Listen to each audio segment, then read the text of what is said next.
but they are not even asking the questions. Jeff needs, I can't tell you what you need to do. You'll run, come on up, Jeff. You'll run your own campaign. Jeff Jones. Everybody give Jeff a big applause.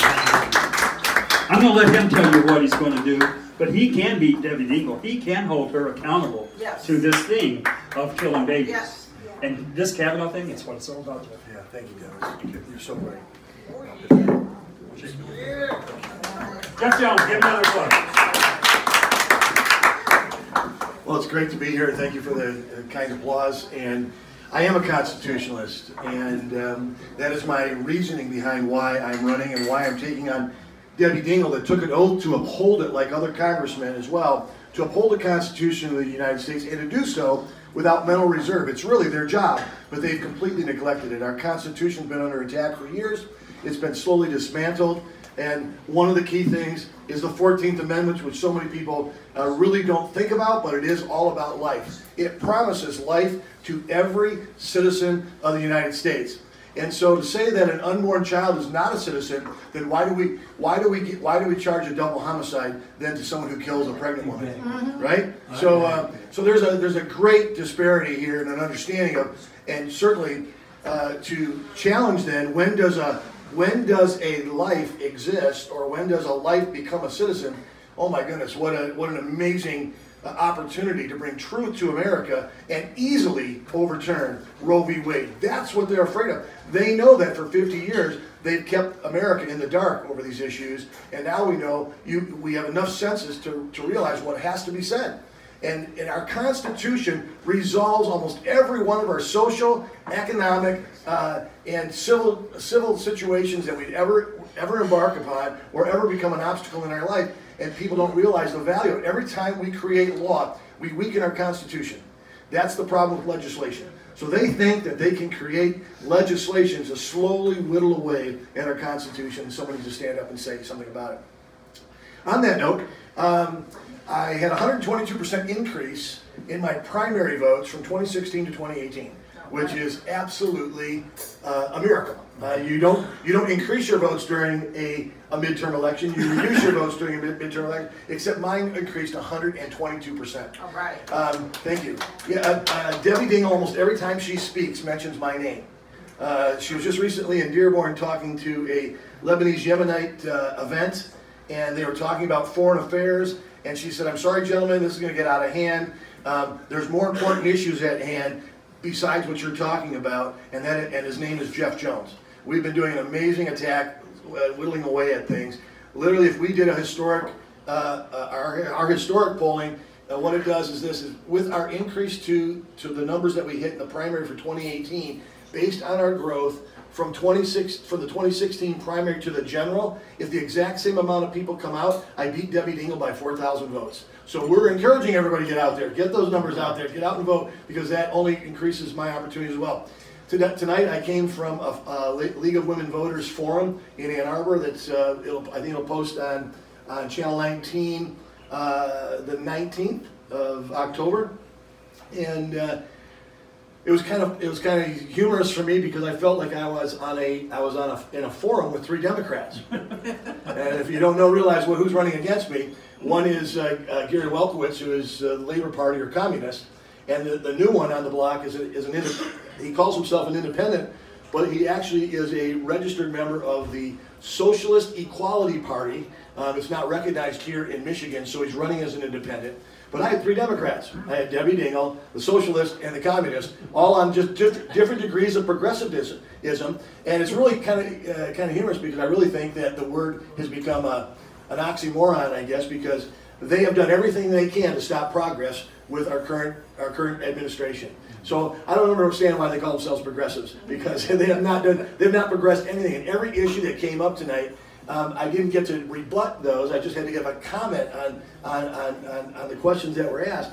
But almost everything revolved around the misunderstanding of, or I should say, the resistance movement to resisting America from moving forward and hindering our community, because Debbie Dingle is the 82nd year of misery that slowly decayed our community.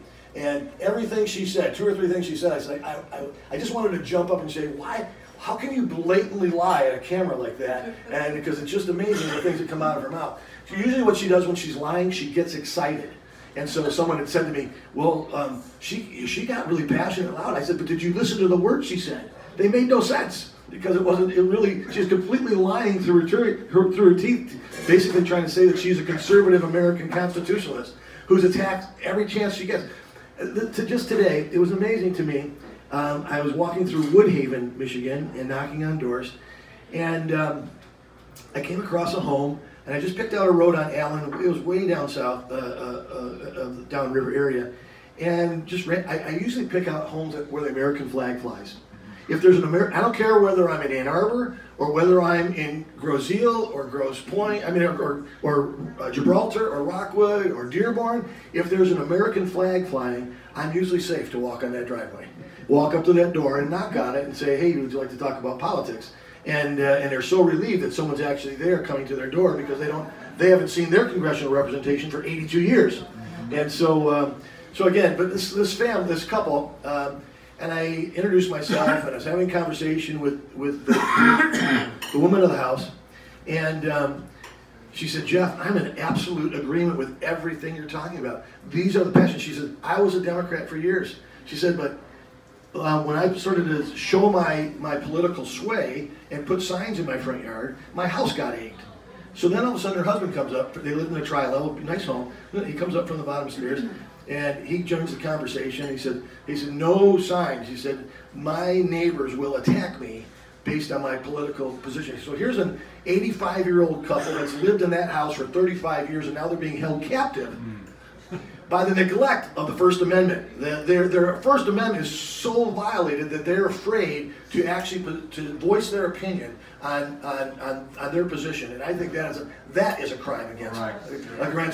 And the Democratic Party, they don't want equality. They just love power, and they want to keep it, and they want to cover all the things up. Their hands are in so many things, and there's so many things that were said that Dennis said, oh my goodness, kudos, applaud everything. I just put sign my name to the bottom of everything to Dennis's speech. So, but there's so many things like the Affordable Care Act. Well, it's not about offering American citizens affordable health insurance. It was about attacking reserve dollars. A lot of people don't understand this, but Wall Street doesn't move, banks don't move, mortgages don't move unless there's money to get from. And so it used to be 40 cents on the dollar went into reserve funding for all insurance, health insurance, life insurance, your property insurance. 40 cents on the dollar went into a reserve fund in case there was ever a catastrophic situation. Frank Dodd Act came along and changed those rules of engagement to 60 cents on the dollar. So every 60 cents out of your premiums that you paid went into a reserve fund in case there was ever something catastrophic that happened. Well, the Affordable Care Act changed those rules of engagement to 80 cents on the dollar. So if you were making profit, if you were making your company and it had been around for 50 years, and you were running your business off of a 40 cent on the dollar profit, and you wanted to stay in business, but the government stepped in and said, you can't make 40 cents on the dollar, because isn't it how capitalism works, that you're supposed to be able to have the freedom to make a profit? So some organization comes in and says, you can't make 40 cents on the dollar, you're not going to operate on 20 cents on the dollar. So if you want to stay in the business, what do you got to do? Double your rates. It's exactly what happened to what they called affordable health care. Right, don't get me wrong, there's obstacles and it needs reform, there's a lot of different things, but it just so happens that my background is a regional vice president with health insurance companies. So we were in the day, it used to be you were rewarded for good health. And group insurance is designed to bear the cost of the sick. But everybody's had this problem. It has doubled and doubled and doubled and doubled for years because that's the cycle of group insurance. And everybody's sick. The problem is this, is 25% of Americans are totally dependent on some sort of medical dependency. 75% of Americans never use their health insurance.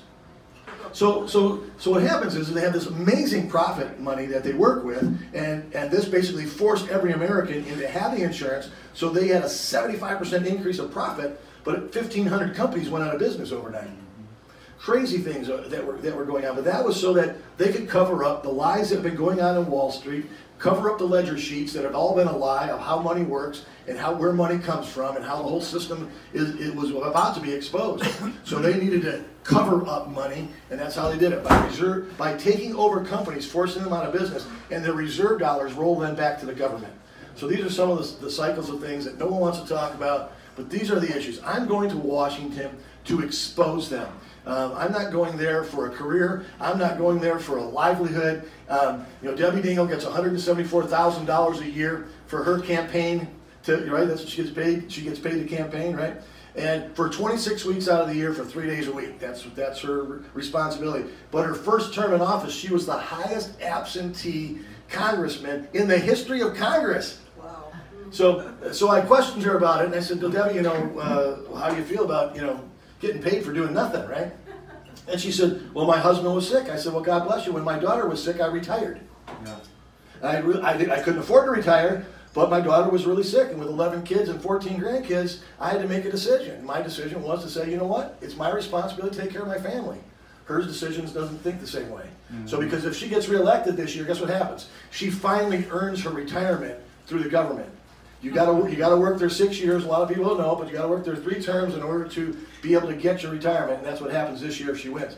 But she is frightened. Things are happening. Again, I'm so happy to see that socialist and that communist there. I hope that socialist takes 60,000 votes out of Ann Arbor, because that's our bad spot anyways, right? So that's the armpit that we got to deal with. But anyways, it could happen. She's frightened and she knows it. So, and we inherited the foundation that Trump used. So we actually we knew exactly who we had to reach. 74,000 independent voters that could swing one way or the other. We were told exactly where they're at positionally. Are they a 28% Democrat or a 45% Republican? I mean, we have that kind of data information. So we didn't have to spend thousands of dollars reaching 750,000 people. We just contacted those voters in the 74,000 person bank, and that's what we've been working on.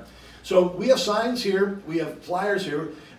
We usually take a stack of about inch high. You can walk into any party store, any gas station, any market, or any diner. And about 3 weeks ago, I walked in here, and they let me put a stack up on the door, by the door over there on the shelf. And so I'm asking you. I brought some with me. If you take some, go to your wherever you frequent. It was really exciting when I was out here doing that day. I ended up at the little Mexican market next to the Democratic office right there on Michigan Avenue, if you know where it's at, where Debbie Dingell's office is. And so I went in there, I was hungry, I ordered a taco, got engaged in a conversation with the owner, who, a young guy, started his business, came from Mexico, blah, blah, blah, looking here for opportunities. He opens up a little market and sets a diner up inside there to make tacos for everybody that walks in, right? And he couldn't, I was just thanking him for, the American spirit, the American opportunity, entrepreneurialism, and so forth. And he wanted to know who I was. I introduced myself, and I said, I got some flyers. Would you let me put them on? He said, you're running against Debbie Dingell? I mean, this is the guy right now. Put a stack right there. Put a stack right there. So then I walked down to the Coney Island on the corner, right? And I thought, I'm going to get thrown out, right? But I didn't. The guy says, you're running against Debbie Dingell? Put a stack right there. And so I passed out almost 5,000 stacks of flyers in about 3 hours in Ypsilanti that afternoon for people saying, you run against Debbie Dingell? Put a stack right there. And so they're really, she understands that she got there by a fluke, and by her husband's reputation, again, which, whether you like it or not, that's why she's there. The first time I met her, I really felt bad that she was our congressional representation, and I would, if I was Georgetown University, I think I'd have something to say about that, because she really has a hard time expressing her thoughts and ideas and fulfilling her roles. But again, it's constitutionalist, down the line. I pastor a church. And my ministry is not really what I get, it's what I give. And thank God He's made provisions for me and my family, and His grace is certainly sufficient for me. But again, a lot of things happening. I need your help. Get the word out. That's all that it takes. If you do any social media, and I know a lot of people don't, but again, with social media versus paying money for TV or radio spots, TV and radio spots are broadcasted, and we're actually only getting about 15 to 20% of our district actually covered. I'm paying for 70–80% of it going to other directions, to Oakland County and the rest of Wayne County. That really is not my district, right? So through social media, by hitting share on one of our spaces, our official page is just Jeff Jones, the #4 Congress, and. So if you go to Facebook, hit a share. We make a weekly video. We share a weekly blog. But what happens now is everybody on your list, I appreciate the likes. Thank you. But if you hit like, it really doesn't do anything for our campaign. But if you hit share, now it goes to every friend in your book, and it bypasses the algorithm that Facebook blocks conservative words out. And so, and what we put out, we went from almost 15,000 organic hits a week to about 4,000 organic hits a week just in the last week. So we have to up our game, but social media allows us directly reach people that normally probably wouldn't vote for us. So again, that's me. I'm hoping that you participate. If you can do anything, I appreciate your prayers, because I believe that's the greatest victory that we ever have to offer. So thank you so much for the time to say. If you got any questions, happy to let you. I'm an open book.